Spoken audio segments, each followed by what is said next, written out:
Hindi ba kayo napapaisip? Ang isang ang isang kernel na nagserbisyo ng 34 na taon na malapit ng magretiro ay isasakripisyo. Isasakripisyo ang kanyang retirement, ang kanyang integridad, ang kanyang pinaghirapan sa napakasimpleng statement lang na si Monggao ay nasa 34 years na in service. So, isinugal niya, guys. Isinugal. Kaya hindi matatanggal sa isip natin ngayon ang magtanong kung magkano.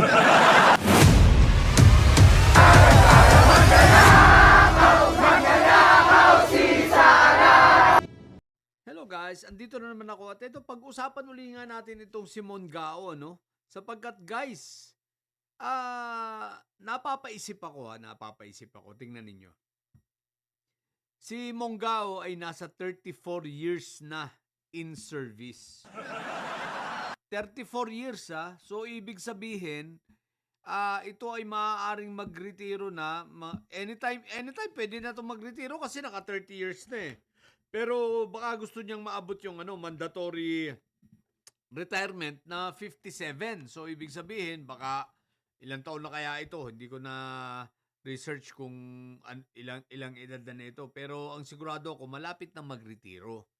So siya ay full-fledged kernel. So pag nagretiro siya ay magiging brigadier general So general siyang magretiro. So ibig sabihin even ang pension niya is tataas pa rin para sa isang general Pero guys, eto 'yon ang tanong ko. Hindi ba kayo napapaisip? Ang isang kernel na nagserbisyo ng 34 na taon na malapit ng magretiro ay isasakripisyo. Isasakripisyo ang kanyang retirement, ang kanyang integridad, ang kanyang pinaghirapan sa napakasimpleng statement lang na ganito na conduct of unbecoming. Ang tanda na niya, tumanda na siya sa military Tapos nasa training pa siya. Kumbaga, well-versed siya pagdating sa mga discipline. Kasi nasa training nga siya, trainer siya di ba? So, well-versed siya sa mga discipline, sa ethics, sa lahat. Pero magtataka kayo, bakit? Anyari. Sa ganang akin guys, isa lang ang pumapasok rito sa aking isipan. Yung katanungang magkano? Ikaw ba naman? Isasakripisyo mo ba naman ang lahat-lahat? Actually, parang buhay mo na yung isinasakripisyo mo dyan. Pension mo, makukuha mo, lahat na alam mo na may tsansa na, yun nga, aside from masampang ka ng administratibo, kasong kriminal. Di ba? Tapos isasakripisyo mo yung tagal ng pinaghirapan mo.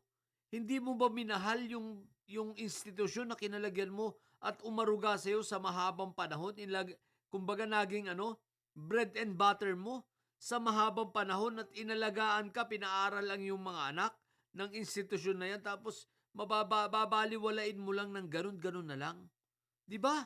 So mapapaisip ka agad. Ang tanong, magkano? Ibinenta na ba ng sundalong ito ang kanyang prinsipyo? Sa pera?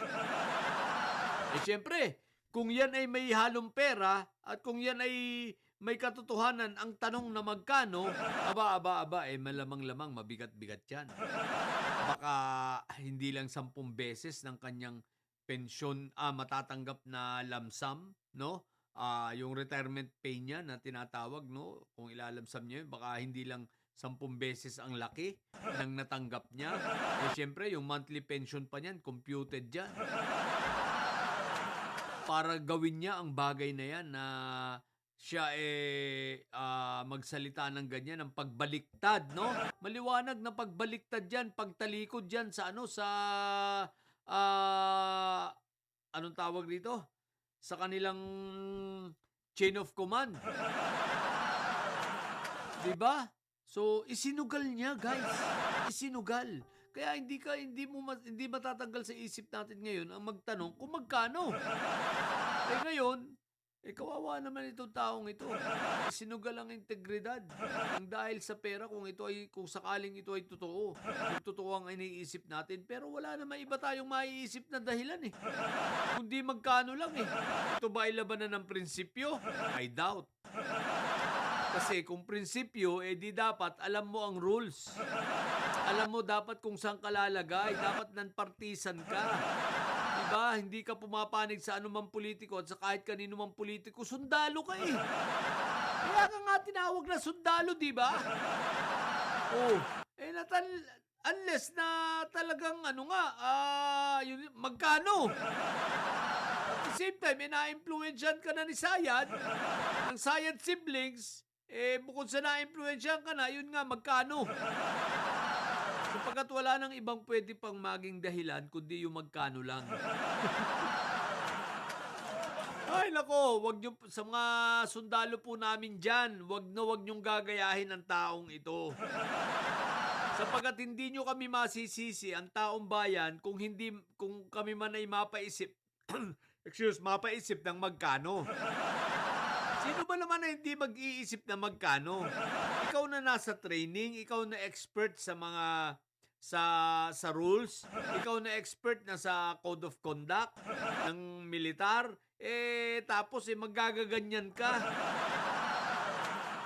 Di ba? Samantalang maliwanag na ang pagsasalita mong yan ay naratibo ng iba pa ring mga dating retired na mga general na kagaya ni Pokis.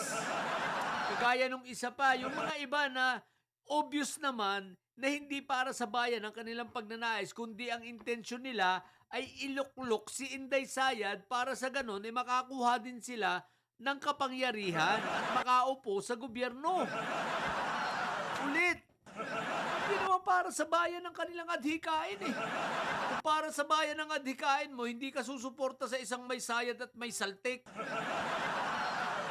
Kung talagang para sa bayan ang ang iyong layunin, kung para sa bayan at pagmamahal sa bayan, ang iyong mga ginagawa, hindi ka papanig sa isang sayad ng institusyon ng armed forces ay sinira sa pamamagitan ng paggawa ng peking dokumento na kunwari, ginastusan yung mga training na ginawa ng AFP.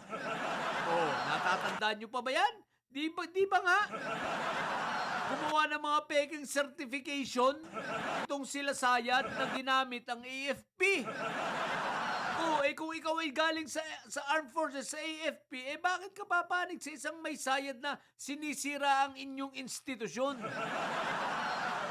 Di ba ga?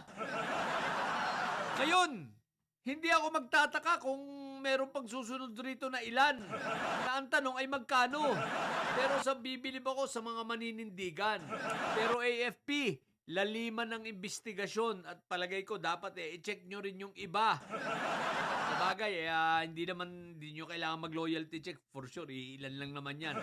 Katulad nito, no? Si Mr. Monggao, ang tanong ay magkano? Si Colonel Monggao, magkano? No, kanina medyo naaawa pa ako sa kanya pero ngayon parang naisip ko bakit ko ito kailangang kaawaan. Dapat ito tuluyan na. AFP, tuluyan nyo na ito. Hindi lang yan, kasuhan nyo.